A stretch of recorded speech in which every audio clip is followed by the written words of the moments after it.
everybody, welcome to diorama update number 75. I've got a couple things to go over today. One of them will be the HIDF diorama, which is now finished, so expect a video later tonight of that.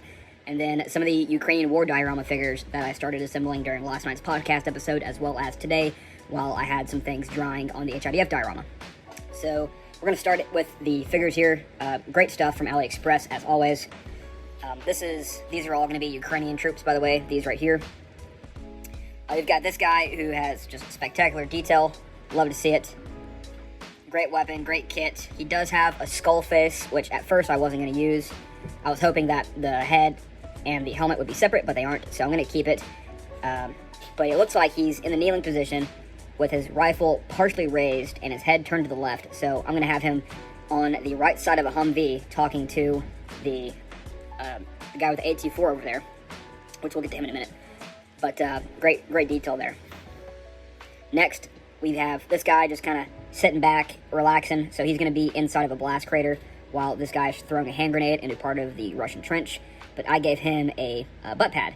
And if you didn't know, or if you didn't know what exactly that was, those are called the butt pads. And a lot of Russian and Ukrainian troops use these. It's for a lot of mechanized infantry. They sit on top of vehicles a lot, as well as just regular infantry going through trenches and stuff like that. It's just a pad that hooks onto your belt or wraps around your legs, and it's just there so you can have comfortable seating all the time.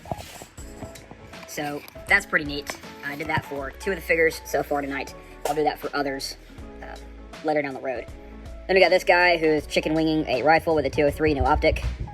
He's kind of positioned like this, so he'll be waiting to open up a curtain to part of a dugout on the inside of a trench, and then the saw gunner is going to be on top of the trench looking down, getting ready to open up onto that position. So pretty neat stuff. And then here's the other figure with the other butt pad.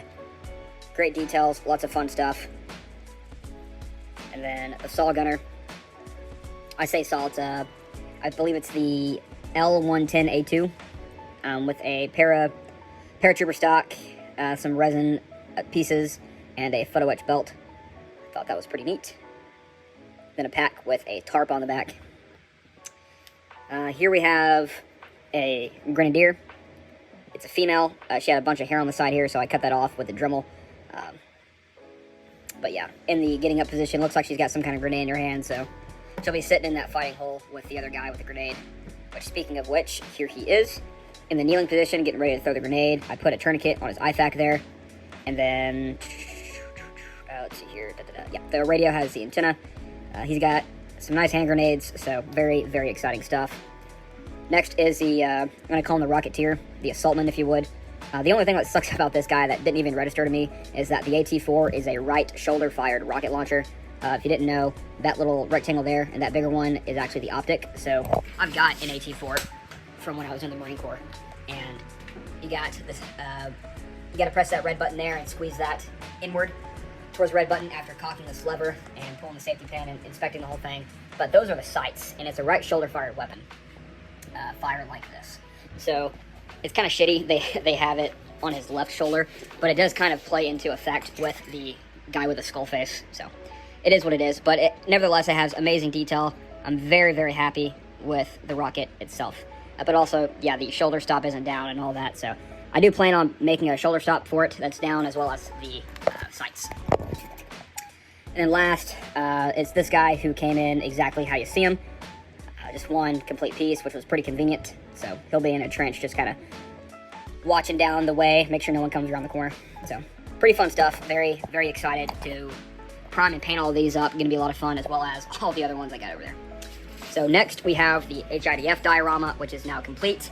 It does kind of suck that the resin kind of poured into the wood a little bit and made it to where I could not put stain on it. This is my 3rd coat of stain on the entire diorama for the wood.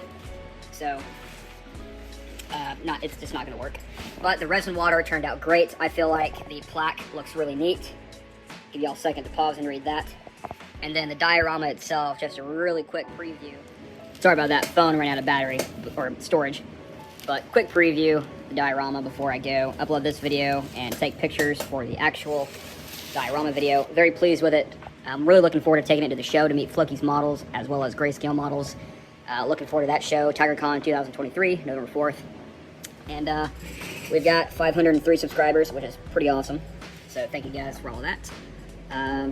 Yeah, if you haven't seen them already, go check out the 3 videos I made, the Tow Jeep 114 and the figure/equipment. Pretty fun stuff, guys. So thank you all for watching. Stay tuned for more. Stay safe, and I'll catch you guys in the next one.